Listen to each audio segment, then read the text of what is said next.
Hello viewers, I'm SB and welcome back to what might be one of the final videos of what has been a kind of a weird game of Endless Legend here. Let's talk about position. I've had a little bit of a think about this and I think I know what our direction is. Currently, I would say that we are in 4th place here as far as ability to win the game. Green is just like, the AI does not cult all that well. I don't think green can win the game, realistically. But I think we are further from a victory than pink and blue and red. Ordinarily, what we would do in this circumstance, to be clear, I think blue is the victory leader. Ordinarily, what we would do in this circumstance is, sharpen our axes and take them over to the victory leader's house and explain to him, calmly and sharply, why he is not going to be allowed to win the game today. Unfortunately, with our position being so bad here, I think that killing blue would just make it so that red or pink wins. It doesn't get us out. And turn 93 is a really bad time to be in 4th place. So, realistically, if we are going to win, we have to make friends with blue, we have to help him achieve his goals, and we have to ride to the shared victory, which you might argue doesn't actually count as a victory, but listen, I'm actually going to contribute. We'll see how I feel about it if we manage to pull it off. So how are we going to do this? First of all, what do I mean by I'm going to contribute? Well, first of all, we'll be running trade routes with blue. I believe blue currently does not have any other friends. Yeah, so he's probably not trading with other people very much. He definitely has at least one roving clan's lord, because, they start with one. And roving clan lords do get the ability to trade with players that you are at Cold War with, so he might be running some trade routes to other people, maybe. But it would help his economy a lot if he could trade with me. Also, I am concerned that as he approaches victory, Red is going to declare war. Red has a great big army that they've built, right? And at the moment, it kind of seems like they've run out of things to do with it. That is not going to stand. They are going to want to apply those troops somewhere. Probably, they're either going to attack blue because they think blue is winning, or they are going to attack me because they think I am weak and they can take my stuff. Not only are we going to do our best to serve as a trading partner and buff up blue's trading routes, but we are probably still going to have to attack red. We're still probably going to have to fight with red. If blue is stronger and red is weaker, I am confident that blue can win, and if we can maintain an alliance with blue and stop doing things that upset them, then we can ride along on that victory. This will be an actual team victory, I swear. I do want to talk a little bit about upsetting blue here. So part of the problem that we've been having with blue is I stole some of their pearls. Now, I was never quite sure how this worked. It seemed, in many cases, that I got blamed for stealing pearls in situations where the other player couldn't possibly have known that I did that. And I thought, you know what, maybe I'm wrong. It's very difficult to know where the enemy has vision. They could have had a guy up on a cliff who could see the pearl but who I could not see, or they could have hired a single forgotten lord who by himself would be stealthed. Maybe he saw me take the pearls, or on the sea maybe they had a submersible nearby and that saw me take the pearls. But leader enemy boss, the primary contributor of the Endless Legend community patch, said something in the comments of the last episode that I think suggests that the AI does, in fact, just always know when you take their pearls, even if there's no way for them to know, which is annoying. Also, implied that he's going to fix that, which I am super happy about. That is, honestly, probably my #1 feature request, is please make it so they actually have to see me take the pearls to get mad at me about that. So I think I just underestimated the amount of anger that me taking those pearls would generate. He seemed to be really, really upset by it. So, we're going to have to make friends somehow, which means trading a bunch of techs, right? Which means generating a bunch of influence. Now, we could go hard on the influence technologies, but we also need to get the alliance technology. We're behind in a bunch of ways on this, so I think we're probably not going to go after the influence generation techs right now, and instead, we're going to assign people from our cities to generate influence inefficiently. It's not great, but it's the option that we have in front of us. This also means that if we're going to go for this espionage thing, we are still going for red. Fortunately, I think our hero army is in the water, like almost in position to do that somewhere, right? Yeah, here, okay. So we're going to try to put a hero, put our espionage hero into Antab. and we're gonna figure out we're gonna figure out what we have to do. Try to figure out how to take out red. What else? I don't really know what else. I think that's pretty much it. We have to make friends with blue because I don't think we have another way to win the game. And we have to fight red because I don't think we can secure victory for the team of orange and blue without putting the knife in red pretty hard. So, what are we talking about in terms of actual... Oh, hey, now, that's a little different. Am I misremembering? I thought at the end of last episode he was like, hey, you have to give me all of your tech, and the deal was so expensive we weren't going to be able to afford it. You know, the AI is weird sometimes, especially when you load a saved game. You will sometimes find that their feelings about situations have changed from when you made the save game. I'm not sure what it is exactly that causes that. Could I get... Nope. Cannot get out of my market ban as well. He would let us out if we were to give him uncommon alloys, which also might make his troops more effective at defense. Like, that's not a bad deal, but we can't afford it. Let's just take this. Let's just make peace again. If he's willing to be kind of friendly again, I am down for that. Alright, we are currently researching... We're about to be researching Alliance Tech. I took this out of the queue, putting it back in. I know it seems like this game I have done a lot of switching back and forth on the plan. I'll be honest with you, the path forward has not been very clear to me, but I think now we're kind of on it. I think we're on the path that is most likely to lead to a victory, even though it's maybe not super likely to lead to a victory. So, let's talk about espionage. So we have Jessa Murdap here. We hired him for his level 3 spying ability. Let's talk about what that actually means. We're going to talk about the espionage systems for the first time ever. So, any hero can be a spy. Even necrophages. You would think they would be terrible at it, and they are, but they can do it at least. So what the number after the word spying here tells us, mostly, is how many infiltration points they generate per turn. Spying 3 is 8 points per turn. Let's go ahead and jam him into this city. And have a look at our espionage menu for maybe the first time in this entire series. So here's the deal. Spying 3 means that he is generating 8 infiltration points per turn. When he reaches a certain threshold of infiltration points, you can see here 45.9. I'm not sure how that's generated, how that number is selected, but that's what it is right now. He'll go up from level 1 infiltration to level 2 infiltration. And then it'll be some higher number of points. We'll take him from 2 to 3. Some higher number than that, we'll go from 3 to 4. What the infiltration level means, what the infiltration level does is it gives you the ability to perform actions. So you can see each spy action has a cost in influence and a required level. And if you look at the tooltip there, you can see most of the infiltration actions require a certain level just to do them. And then if you are a higher level than that, you get a better effect. If you take a spy action, for example, the decrease vision action here, let's say we got up to level 3, and we press the button. We would pay our 44 influence. The effect would immediately happen. It is not possible to fail a spy mission. And then after the effect happens, they get a chance to catch you. So that's what the security value of the city does. It generates the results table for their chance to catch you. 52% chance to have nothing bad happen.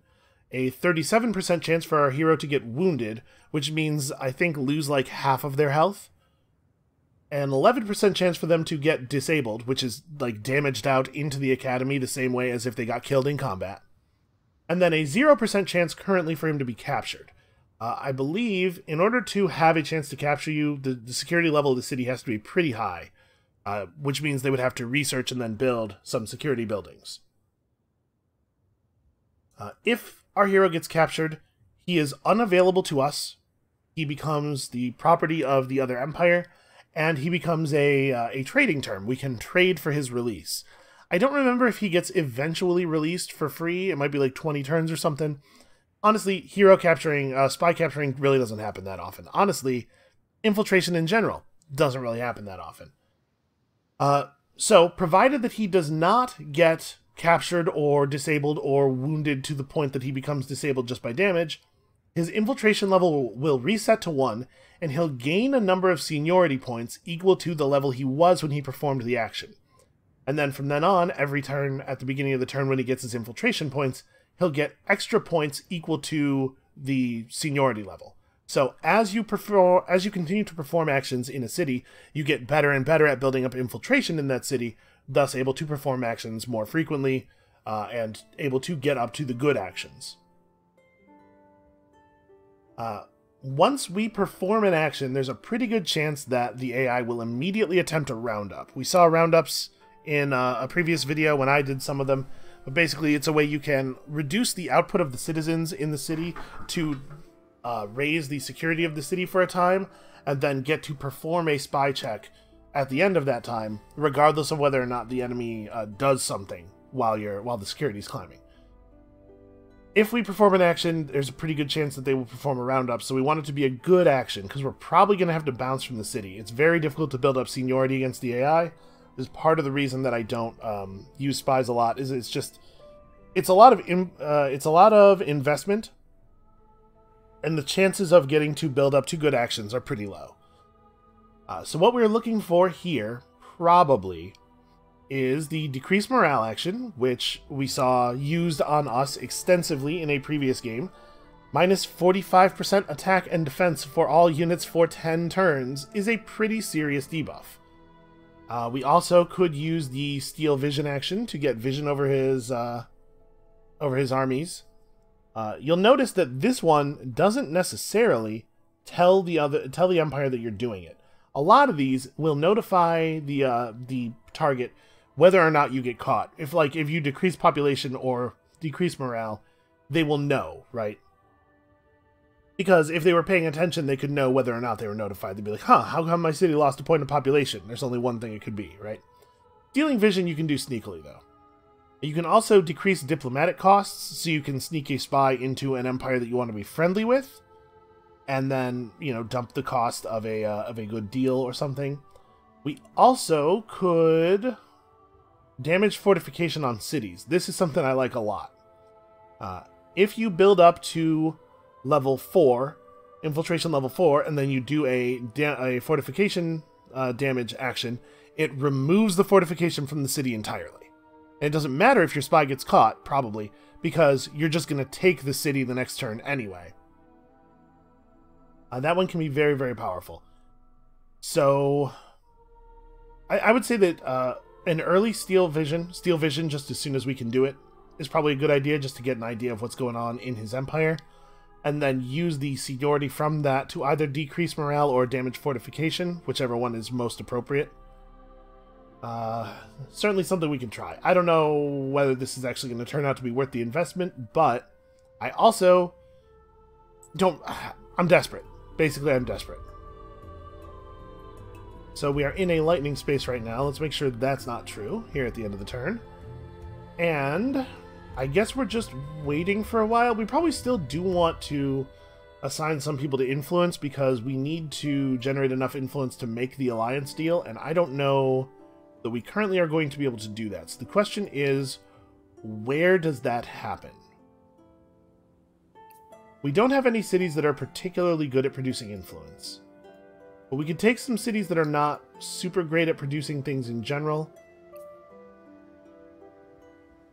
Just put them on influence, because the loss of their contributions won't be missed so much. And then we got to keep worrying about military units and stuff in our other cities. Oh, it looks like save all went totally green. That's unfortunate. This is what happens when I'm not around to mess with it.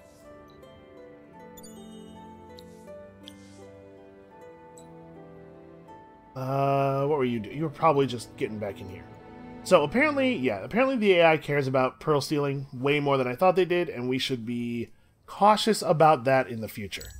That said, we're going to make pretty good use of those pearls.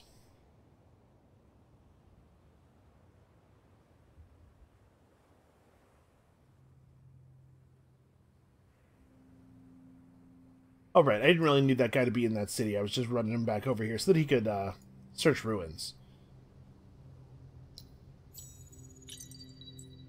Get this Titan out here, and we got to search this ruin before Blue can. Alright, right. We have a body in here as well. I'm trying to figure out, like, what is the most efficient path. These guys can come over here and handle that. The guy in Nakaini can teleport to Rayet, although I don't think I'm going to be able to get that. Green's probably going to get that first. Well, I suppose it doesn't hurt to try.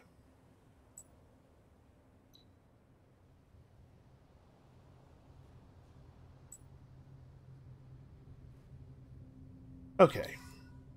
Got ourselves 220 extra dust. We do still need to hire a lot of heroes. So that is pretty welcome. Although, I have to get myself access to the marketplace first. Do we see any sea ruins? I haven't searched that one. That one is over through friendly territory. I'm much less likely to get killed over here. Hospitality Den is only going to be 3 turns from now. Unfortunately, we have no idea how much influence we will need. You know what I also don't know is whether they get mad at you for searching Eclipse ruins. The new enough system that I haven't really gotten to play with it. But we're going to go search this ruin over here, which is just a normal ruin that I've never searched before. Hopefully they will be okay with that. Here we want a dust water extractor very much, and in the capital I want to build a luxury intensifier on that dust water. Going to be very good for everybody. I guess I'm just going to buy this out. I want this running as soon as possible. And then over here in Wayresigo's territory, nothing terribly important, because we aren't actually producing a ton of industry here anymore. I don't know that we have anywhere, like, super valuable to build to. I guess we could grab the water tiles around here and then build a cargo dock. Grab this tile, build a cargo dock, and then build around it, maybe.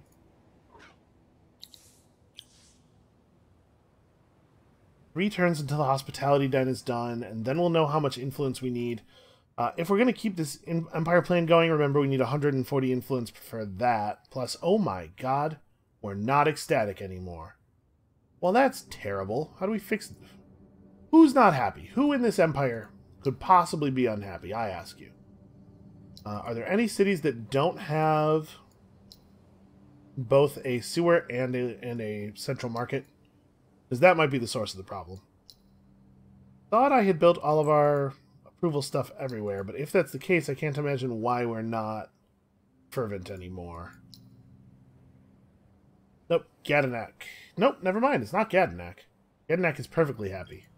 Oh, you know what? It's probably me building burrows that are not leveling. So the luxury intensifier is actually going to help quite a bit with this, because it's going to level up a district in our most populous city. So yeah, that's actually, it's going to take care of itself. We will be fine.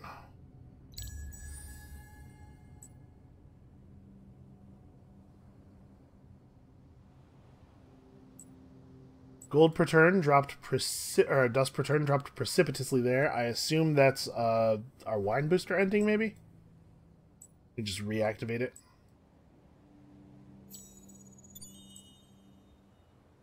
Nope, it went down and then back up. I wonder if it going down was me seeing the beginning of trade route renegotiation, and then it went back up when it figured out what our numbers were going to be for the turn. Probably. It's probably something like that. Oh, I can't search that ruin from there. Well, that's unfortunate. Blue would remove me from the market, or would remove my market ban if I just gave them 2 technologies and also a bunch of glass steel. I'm going to refuse this for now, even though I really want market ban removal, because I'm afraid that if I give them these technologies for this, I won't have anything to negotiate with for the Alliance. We really don't have that much to offer them. In a bad position here, man. I guess just more troops. In general, we need more archers. We have, I think, enough Titans.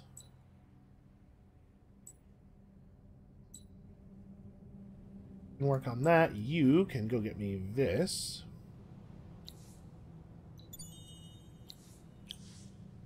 Okay, 120 dust. That was worth the trip. We can go get this sea ruin now that blue is friendly with us again. And apparently green just bugged out without stealing my ruin, which I really appreciate.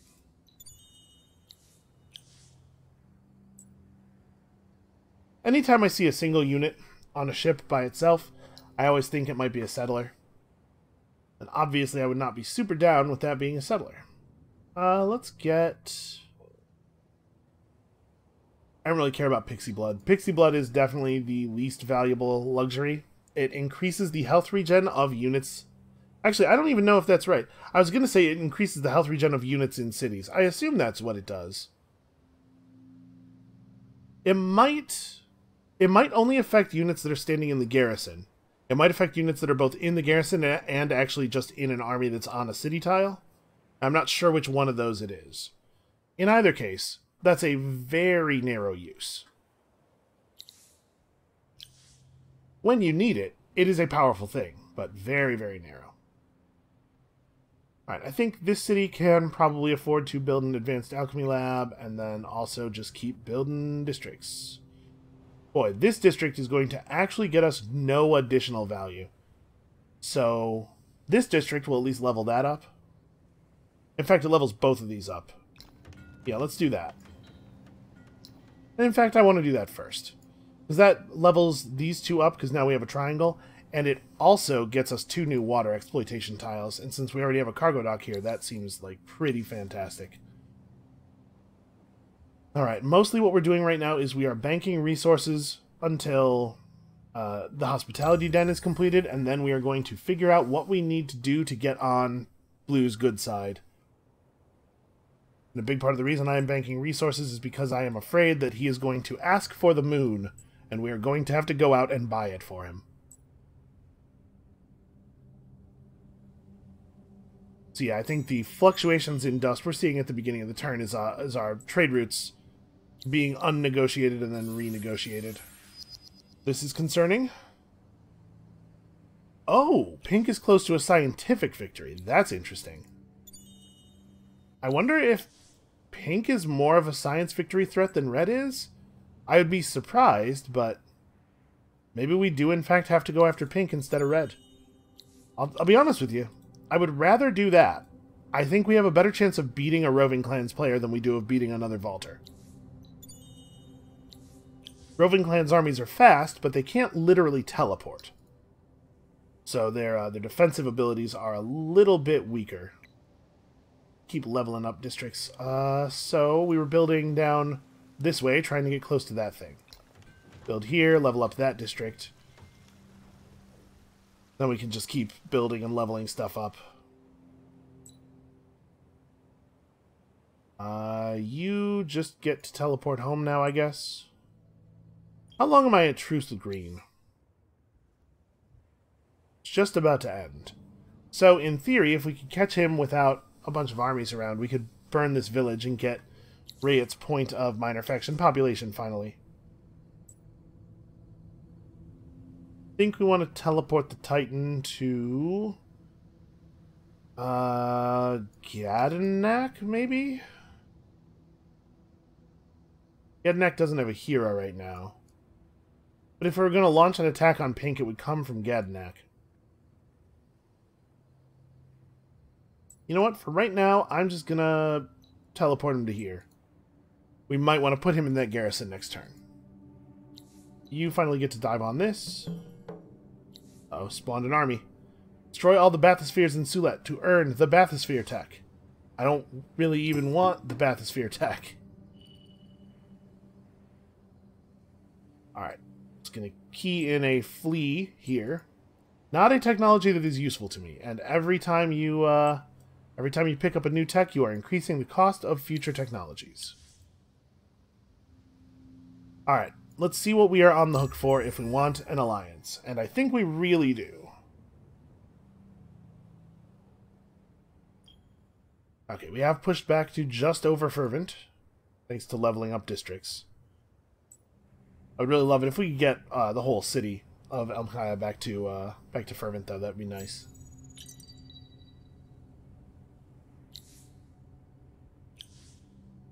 Okay, let us pursue negotiations. I know how you love to hear that sentence. Okay, so he's pretty far off on this thing. I think it's really strange that he is negative on commercial agreement, considering that he appears to be going for a dust victory. A commercial agreement is just value for him, right? I guess I don't know if he no, if we put this on the table, we both get it. This should be positive, I would think. He should love me spending my influence to get a commercial agreement. So, what we're seeing here is that it is going to be expensive. He loves glass steel. We can keep mining glass steel and give him a bunch of that. But basically, it's going to be a minute before we can get this alliance. Well, if we can keep peace going, hopefully that'll help. So what do we want to do? We probably want to get endless mechanisms now. Or do I need army stuff? I think I maybe need army stuff more. The rewards we would get from researching all the ruins, though, could really help us earn that alliance. Yeah, I'm going to go endless mechanisms first. Build ourselves a cargo dock right there, and then a burrow right there. I'm being attacked. Oh, I forgot to mash the button. Well, it's not like that that boarding vessel mattered. I don't think it was going to have any further effect. How far are we from... We're producing 2 of this right now. It'll be 3 in a second. So we're not going to be able to keep dust water running at all times, but we will have it active quite a bit. Okay, that right there is exactly the kind of stuff we need to be able to trade to Blue in order to make this alliance happen. We still might need more influence. We might have to get influence tech, but I'm not really looking forward to it. We're going to be very, very busy research-wise. Especially if we want to have any chance at all of... Okay, this is my pearls. I really hope Blue will not get upset at us about that. Those are in my territory.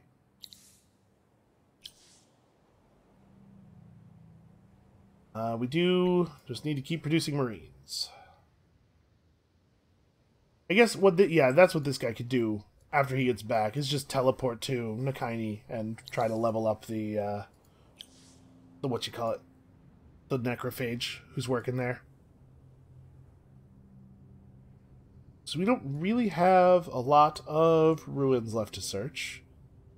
I'm gonna get this movement conflux and then not really have anything to do with it, unfortunately.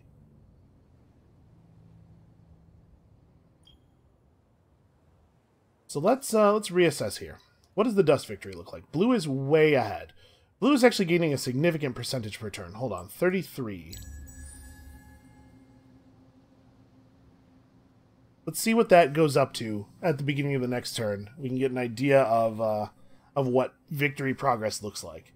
We're probably going to have to go break down Pink. I'm a little displeased about having to fight Pink because my hope was that attacking Red would function as both an aggressive and defensive move, in that attacking Red is the same as defending Pink, because it'll stop them from declaring war. If we end up going to war with Pink, or attacking Red to stop them from attacking Blue, if we go and attack Pink, Red still may attack Blue. Although it's possible that Red will identify Pink as the victory threat now and will simply go after them. So the hero skill that we are headed for now is Lord of the Trance, which increases the amount of influence, the amount of infiltration points you generate every turn. We could go up from Indiana Bones, or we could go through Feet on the Street. Neither one of these skills are any good at all, but this one at least leads to better stuff if we end up making Jessa Murdap a governor at some point. Unfortunately, there are not a huge number of capacities or items or anything that you can equip on your heroes to make them better at spying. It's not 0. I believe it is the Hyperium, or not the Hyperium, the Adamantian and Palladian accessory techs do give you access to an accessory that makes you generate influence or infiltration more quickly. Although we don't have a lot of Palladian left over for that kind of stuff, because we're going to have to tear through it pretty quickly here as we make troops. What am I going to do with this army? I guess in 2 turns we'll have endless mechanisms, and then we can, like, maybe we'll still have the conflicts at that point. We can just run around really fast searching stuff. I'm going to put myself right here. We'll search that, and then we'll get on land and search all the other stuff. We'll make sure we get this before... Search the sunken ruins with a strong hero.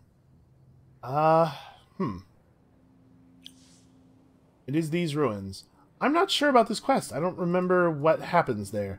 It's possible that it will spawn a monster or something. A terrifying army.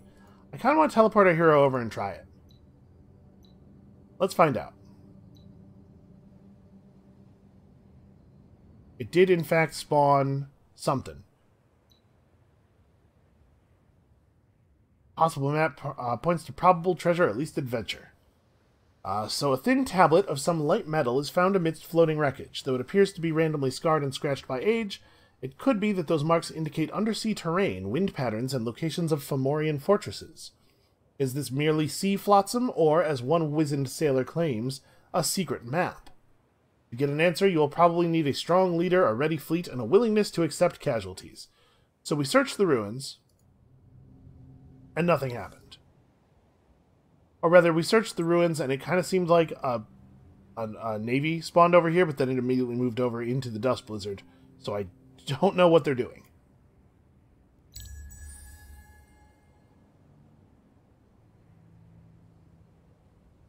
Possible that our hero is about to just get completely owned by that navy. It's also possible that navy will sail into a place where they are vulnerable to all of the AI navies, and maybe they'll die and we'll get quest completion from them dying. It's possible. Oh. +3 food on sea and lake tiles. We have a lot of sea tiles. So Murdapp has reached infiltration level 2, which is cool and great.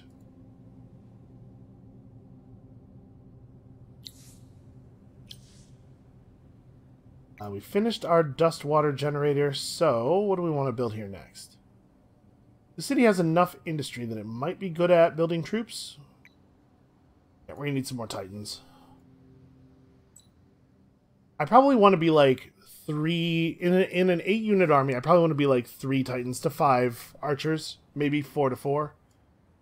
3 to 5 sounds pretty good to me, though. So they have made it impossible to land and search that, because their city is all in the way. Come over here and grab this. In a couple of turns, we'll want to re-equip our hero over onto this this other army over here. I'm just going to leave these guys in the water, I guess. Because I really don't want to search this until the hero's back. Try to get all of that XP. So for the moment, we are just continuing to build along our path. We are going to need these. 20% defense on all units and the ability to go up to 8-unit armies. And then storm in the shore at some point in the not too distant future. I'd like to have more than one army when we do it. So I'm hoping to get us up to 16 military units and probably a second military hero if we can negotiate for access to the market. So you still don't have any... Let's see here. Okay, he doesn't really want me to declare on pink. He doesn't really want me to be his friend. We can get pretty close with tax. And we're just going to have to keep building up stockpiles of resources to trade him. He doesn't value our mithrite at all, which is weird. Yeah, it's going to probably be a bunch of dust and a bunch of glass steel and 3 technologies to get the alliance back. This is the price I pay for my pearl thievery. In my defense, I know for a fact he couldn't have seen us take those pearls. Some cold comfort there, unfortunately. Alright, so we still have a couple spaces left in the garrison. Once Naquakik finishes building its extractor, it is also working on troops, I think.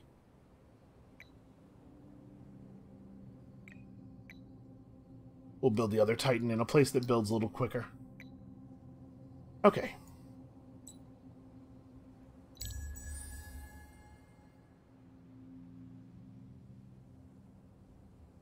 We're going to do just the most basic Empire plan here because I want to preserve influence for making the deal with Blue. And to keep an eye on Blue's diplomatic standing, see if he makes any other friends or anything. Because we want to avoid pissing him off. It's not really the thing I'm best at. Okay, so Blue is showing a scary amount of dust generation, and they have also discovered a technology of the victory techs. We're just going to take that same Empire plan we've been taking. A lot of combat here. Is Green at war with anybody right now? Green is at actual official war with Pink. That feels to me like it might have been an error, given that Green is right on top of Pink, and Pink definitely has a better army. Actually, I guess, is that the case? Yeah, very much. Very, very much. Well, if Pink gets to take over Green City, that's really bad. Maybe our war effort should start with us attacking Green, just taking their city and using it as a beachhead against Pink, because it's probably a pretty good city. What is the reassignment cooldown on Petrov Judith? 3 turns. Okay. She is going to go over here and just search ruins and stuff as best she can. I actually can't get out of the water as long as he's right here, so hopefully he will move, because I would really like to search that ruin. You guys are just going to wait for your conquering hero to return. Actually, you know what? I'm going to get the sea. We don't need the sea ruin specifically for her. We'll get her back on land and searching other stuff. But I want this army in position to search other stuff. So that's 35 blood crystal. Not a resource that we have enough of to pop a booster of, but I think that should be fine. We'll trade it or something. We'll figure out something to do with it.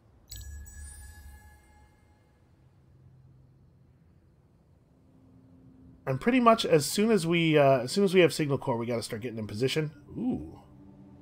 We definitely don't want to change our holy resource because we're reliant on Techno Lover here. So we're going to have to just do a couple of turns with no holy resource booster. Fortunately, we have a lot of troops committed to build queues already.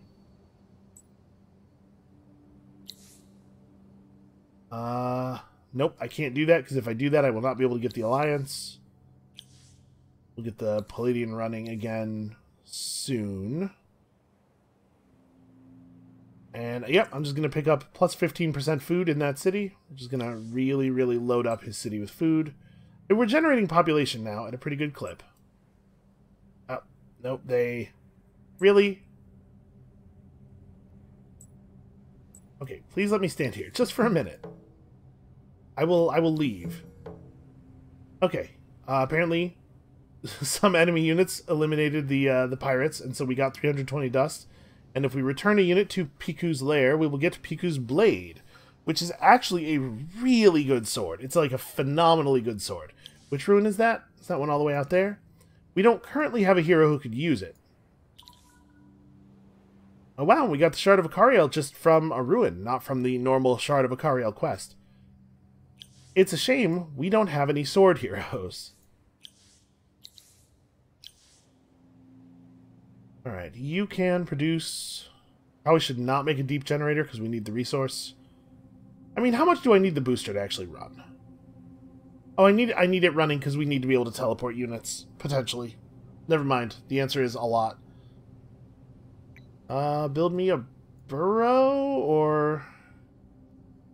I guess this burrow will level... No, it won't. That's already level 2. Yeah, no, a burrow is not helpful here. I guess you can make a unit. But we probably don't want to, because I want to get my booster running again. You can make a unit that doesn't require that resource? Do that, I suppose. I mean, the city's at Fervent, so it wouldn't be the end of the world to build another thing here. We won't drop out of Fervency, we will pick up 3 more tiles of exploitation. Yeah, sure. Work on another burrow. It won't level anything up, but it's still just more resources. It's hard to be upset about that. Okay. Keep checking in with Blue. Where are we at on making this work? I now have endless mechanisms, which will allow us to push this over the top without having to use any resources. Can we do it without language square then? We can, which makes it cheap enough that I could just do it this turn. Yeah. I guess I'm tanking his progress toward the science victory a little bit by giving him a bunch of tech, but I think that's probably not his victory condition of choice here anyway. So he's at 44%. I forgot to... I get very easily distracted. I forgot to check how many percent he's getting per turn. It seems significant, though. It is still the case that Pink is leading him on the science victory, and that could unfold fast enough to be a problem, depending on which victory tech Pink took. I think they probably did not take the dust tech, because if they had taken the dust tech, they would have been ahead of blue for a while there. They would have been ahead on point generation anyway. This gap would not be so huge. So that suggests to me that they maybe did take... We can check their science levels. Oh, blue's science level is rising sharply. Pink's is really not. Honestly, blue might just win the game without me doing anything. Oh, so now that we've done that, we don't need all this dust anymore, and we can try to negotiate for a market ban removal, and then spend this dust on heroes or something. Oh, he doesn't care about blood crystals at all.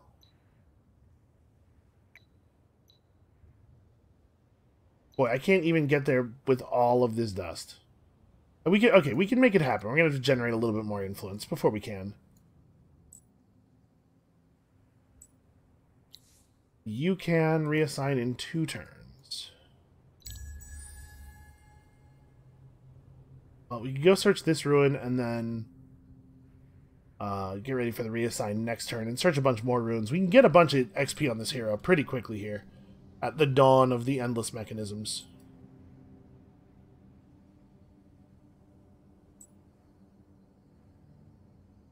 So he was at 44% progress toward that victory condition. Pink has started building the Temple of the Earth's Core. Oh, maybe they went for the industry endless tech. Well, in that case, we definitely have to get on that. Yep, Pink is the person we are attacking.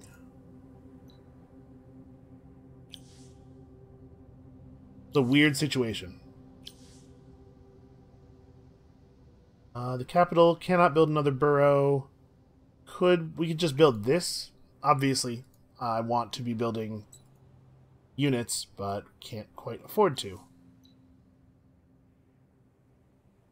Also, man, my computer is chugging something fierce with all of these units moving around, and I don't know why the AI has so much stuff. Especially a roving clan AI that can't even use this stuff for violence. What is the point of having military units if you're not using them to kill people? Or at least planning on using them to kill people? I don't know, maybe they were. Maybe they built up this whole army as part of a plan to kill me. Because the thing is, they're actually making a lot less progress on the dust victory than they could be. Because they could be... Can I not search this ruin from this space? No, I totally can. Why doesn't it want me to move here? Weird. Because it seems like the amount of military upkeep you're paying does reduce the amount of dust each turn that is credited toward your victory type. Just seems like a bad play to have this huge of an army if you don't actually need it and you're trying to win a dust victory. Red didn't, like, declare on them or anything, did they? No, Red declared on Pink. Maybe I need to move my spy. Yeah. Actually. Does the infiltration action that removes industry just lowers the industry production of the infiltrated city? Unfortunately, I do not know where the Temple of the Earth's Core is being built. The ideal thing to do with our spy now would be to take him to the city that the Temple of the Earth's Core is being built in and stop the building. We could maybe use... It's not actually a district, I'm pretty sure. I think it's just a building you build. So we probably, even if we got vision through their troops, probably wouldn't be able to use that vision for anything. I'm gonna hop our spy over to Red, or over to Pink. So you can see the industry queue of the city the spy is in, but I don't think we'll be able to see the industry queue of their other cities even if we gain vision of them. We can try, though. Alright, so she can be reassigned next turn, which is when we will finally search the ruins over here. And how are we doing on troops? We're going to have 6 more troops in this garrison. We're only 3 turns off of that marine. We actually have a lot of bodies. We are pretty ready to do a thing. We're going to have to really, really hope that Pink is caught off guard by our attack, though. Because Pink probably is running a military that is the same size, roughly, as the other AI militaries that we're seeing, which could mean that we're going to have a really hard time taking anything from them. And what you are seeing here is the Beacons of Dust for the Victory Quest. Pink has reached the Victory Quest time, which you can tell because you get access to the Victory Quest at the same time you get access to the Temple of the Earth's Core, which they are building. Okay, Pink just ate green. That's a problem for me. Minor faction Erisys is ready to be assimilated into my empire because Green lost control of this village because they no longer exist. Hold on. Before we move the hero, is there another ruin that we could search easily?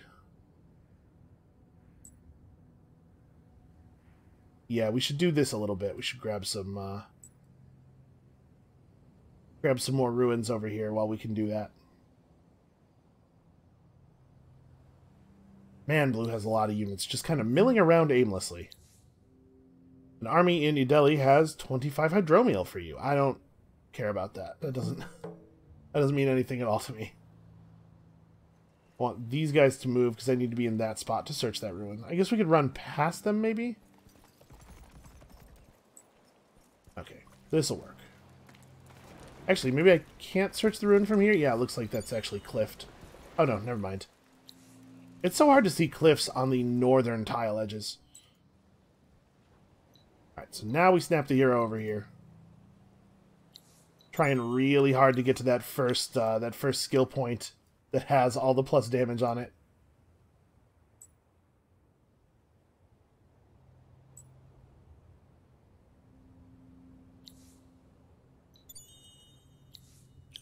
And I was really hoping to find some Palladians so we could get the booster running. Okay, so that's the beginning of that. You, I guess, can just keep searching ruins in here. I didn't want to spend any more of the hero's movement points than I did there, because we had a lot of stuff to search over in the east, but... You can now grab all of this stuff. So this one Titan is still 10 movement. He doesn't have a conflux on him right now. No, he does, but it's not the movement type. It's just that this one Titan is super fast. I'm not 100% clear on why. Yep, Blue killed the army in New Delhi. Some of those quests that want you to kill a particular wandering army require you to do it. Some of them are just the army has to die, as you saw with the pirates that would give us Piku's Blade. I don't believe that there's any explicit notation in the quest on a lot of them, which one of those it is. Sometimes they say, hey, make sure this army dies, rather than kill this army, but I don't think that the wording actually tells you which of those things you have to be worried about. So, hero searches like that, and that. We maybe also grab that. We probably should. And then it's time to go to war. This is probably 1 turn worth of walking with the movement conflux and everything. And obviously we're moving real fast along the roads. It might be 2 turns of walking, but we're going to have to teleport to Gadnak and make stuff happen, and soon. So I guess, actually, instead of you running in there, you should probably get back to friendly territory, because you need to be ready to teleport to the front. Brigade system is available in 4 turns. This turn we should teleport the guys out of Nakaini over to Gadnak. By the way, the reason we didn't lose our... Aw, that's a shame. The conflux ended. The reason we didn't lose Gadnak apparently was not that I negotiated peace before the city battle ended.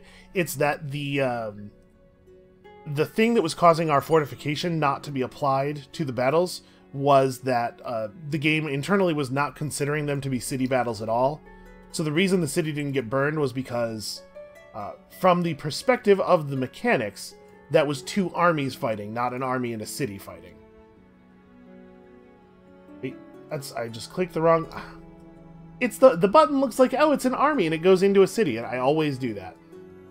Okay, well, we'll teleport them over there next turn. They'll give one more turn of passive XP to the governor here in Nakaini.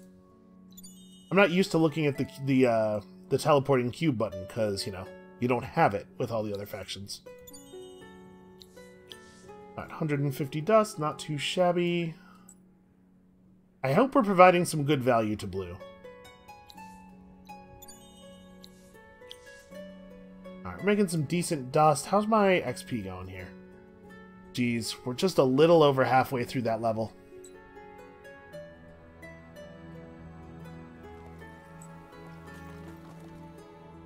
Really hard to get them to actually step on the tile I want them to be on. Oh, also, the teleportation button wasn't even active yet, because I hadn't refired the booster. Alright, so you teleport over to here. Next turn, a bunch more people teleport over. And then the turn after that, a bunch more people teleport over. And pink is decreasing the population of Ranf. What a jerk. He really, really wants me to kill him. Well, we shall attempt to oblige. So, we can't start another unit this turn. I could just quickly throw down another district, which is probably the right thing to do, and then turn after that we'll start another unit. Over here we can't build a unit this turn either. We don't actually have a lot of forest in this region. Boy, I don't know what to do for a turn. I guess, yeah, work on a boarding vessel a little bit, because there's sea ruins that I could search now that we've refreshed all the ruins.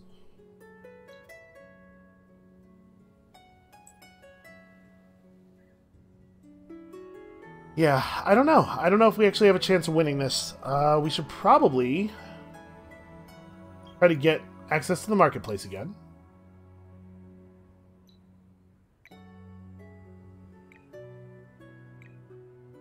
Okay, we can do that. That's pretty easy. Now that we have access to the market, we can pick up a second combat hero.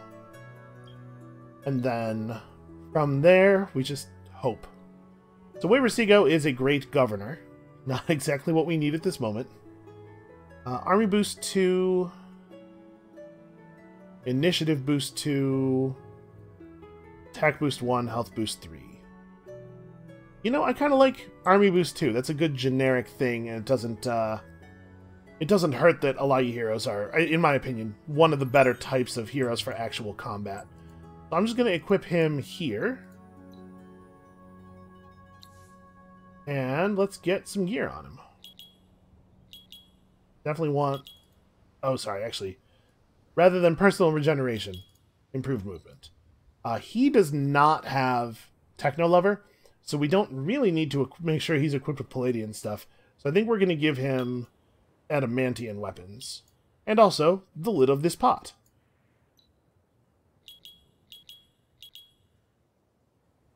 Alright.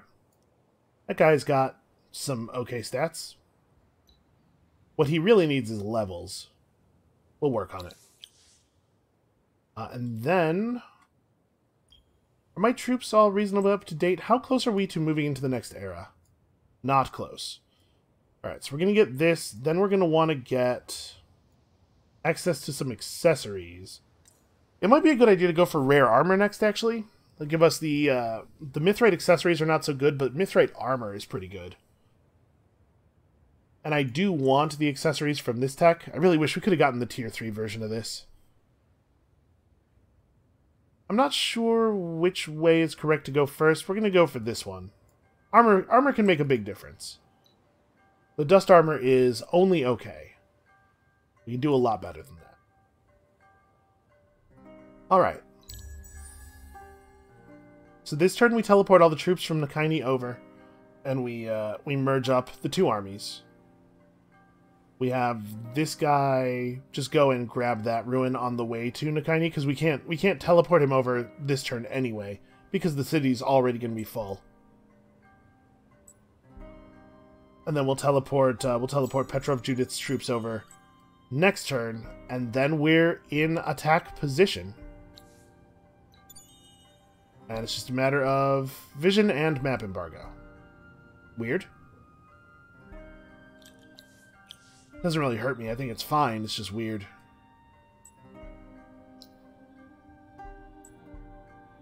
Alright, so you guys need to teleport over to Gadanak. You have to step out of Gadanak for a second before I can do that. That's right.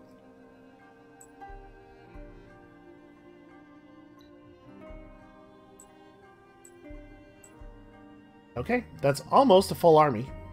We have two armies that are both almost full, and then reinforcements continuing to be built and teleported to the front lines. So hold on. We have only one Titan in this army, and 3 Titans in this army. So I think I actually need another... Okay, I need another Titan, but we actually already have one almost finished. So that being the case... I think we still need another Titan, and then I'm going to make an archer here as soon as that's a possible thing. As soon as that is a thing we can do. For the moment, we can work on another district.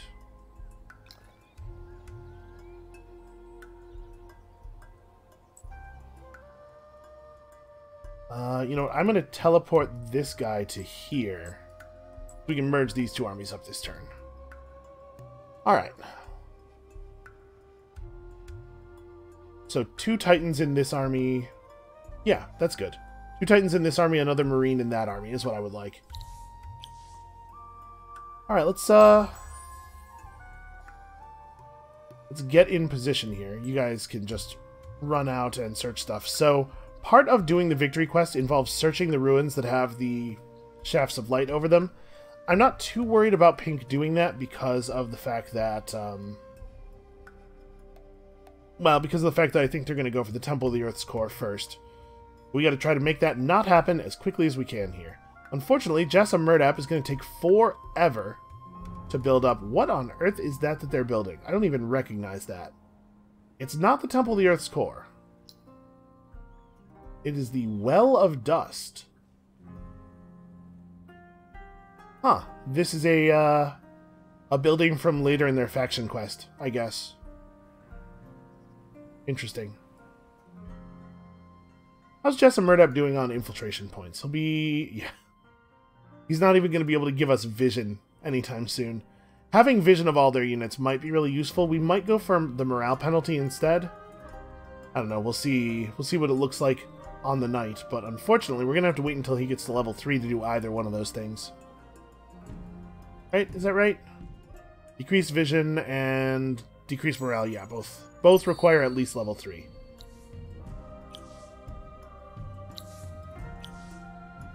So blue is just behind pink in pace. In general, I don't really consider the shared victory, riding someone else's shared victory, to like sort of really count as winning the game. But in this case, if we make it so that pink doesn't win when they clearly were a step ahead, I'm going to feel pretty okay about that. Alright, so we need another Marine. Apparently we're going to be building it in this city, not the other city. That was a big old Guardian just crossed my territory. I don't know what blue is doing. Just running units around at random. Alright, we know that pink took this from green recently, so I think this should be our first attack. It's going to be a relatively strong city, but it's going to be a city that doesn't have all of its fortification value.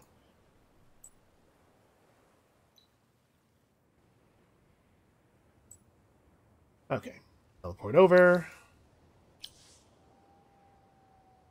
Boarding vessel was completed, and we still don't actually have anything useful to build here. I don't know, making more boarding vessels? Honestly, that's not a useless thing.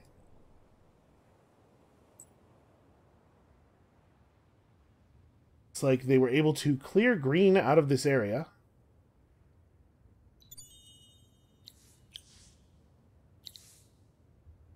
Oh, right, they didn't clear green out of this area. They killed green. So actually, we can try to take some of this stuff.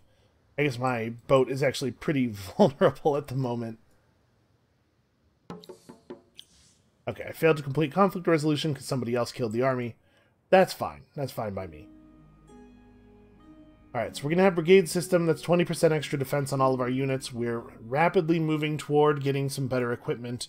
We are unfortunately pretty far away from earning our next level of non-strategic powered armor and weapons. Well, armor anyway. Obviously, we would use Palladian weapons. I'm going to be honest with you. I do not have super high hopes for this war, but I do think it's the only way left that we have to affect the game. That said, Blue's doing a really good job on the economic victory, and we might win via ride-along, even without doing anything meaningful. They're both in the first stage of the victory quest. That's what 17% means. Pink is only 15% of the way to their wonder. Yeah, I think Blue might just pull this out. Alright, I'll tell you what. If Blue wins and we get a shared victory because we were allied with them, but we didn't actually contribute, I'm not going to count that as a win, and we will get another win with the Vaulters before we end things. However, we are out of time for now, so thank you all so much for watching. Come back next time when we fight desperately to earn a tiny little bit of the credit here, and we'll see you then.